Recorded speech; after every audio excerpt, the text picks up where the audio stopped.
अफजल खानाचा कोतळा बाहेर काढला, शाहिस्ते खानाची बोटे कापली, बस तेवढाच इतिहास. पण शाहिस्ते खाना सुद्धा इतिहास लिहिलेला बरं का. शाहिस्ते खाना डायरी लिहायचा. काय लिहायचा बरं? डायरी लिहायचा. दररोज डायरीमध्ये घडलेले प्रसंग लिहून ठेवायचा. त्यानं काय लिहिले त्याची माहिती का? एक दिवशी त्याची बोटे कापली आणि तो सगळी धावपळ झाली सैन्य वगैरे.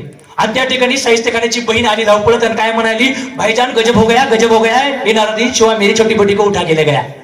आता हे शाहिस्ते खानला माहित होतं चारित्र छत्रपती शिवरायांचं. अरे चारित्र जर पाहिजे असेल, दुश्मन सुद्धा कौतुक करीत होता त्या छत्रपती शिवरायांचं.